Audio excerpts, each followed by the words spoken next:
Fox 13 News at 5 starts now. The City of Memphis released 2,600 pages of evidence in the Tyre Nichols case today.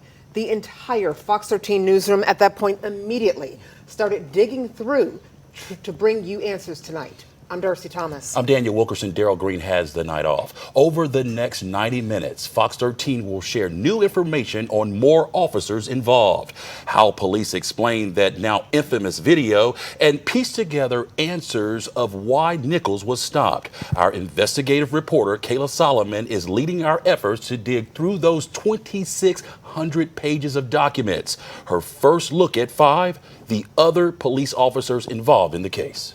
Kayla joins us live outside of Memphis Police Headquarters tonight. Kayla. Yeah, Darcy, we already knew that there were at least 15 responders on the scene that night, ranging from the Memphis Police Department to the Shelby County Sheriff's Office and the Fire Department. But what we found out today in these records is that there were 13 total officers with the Memphis Police Department reprimanded and found to be in violation of department policy. A total of 13 officers charged by Internal Affairs in reference to the Tyre Nichols death investigation.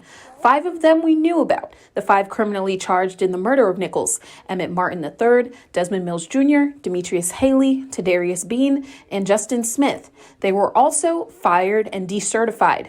But 8 others also had their personnel files released by the City of Memphis. Some faced previous reprimands. The file of former Lieutenant Dwayne Smith, who was the responding supervisor on scene the night of January 7th, was hired by the department in 1998 and was promoted to lieutenant of the OCU in October of 2022, just a couple of months before this happened. For his actions that night, Internal Affairs sustained departmental charges of neglect of duty, not wearing his body camera, and making unauthorized public statements for what he told Tyre's mother that night.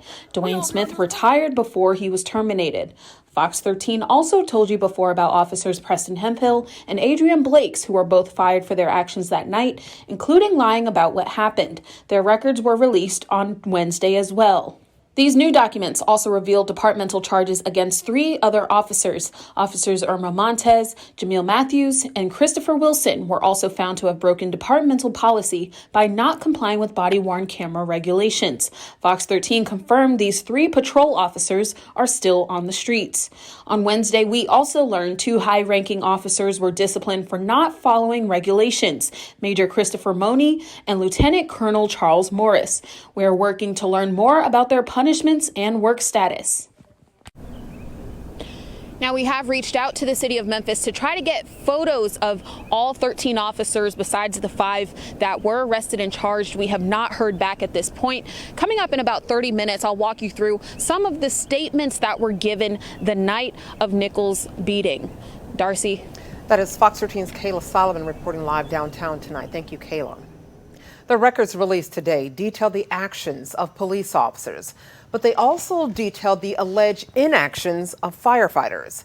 EMTs Jamichael Sandridge, Robert Long, Lieutenant Michelle Whitaker were fired for failing to treat Tyre Nichols after the beating.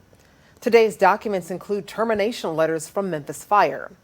Sandridge's includes his statement from his hearing, quote, "From what we gathered on the scene, there was nothing I could have done that would have prevented that patient's death."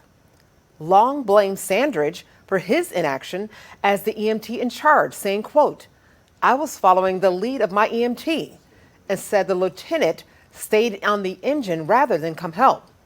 That lieutenant was Whitaker. In her letter, when asked why she didn't get out of the truck to help, she stated simply, "As an officer, I can delegate, and I delegated them to take care of the patient."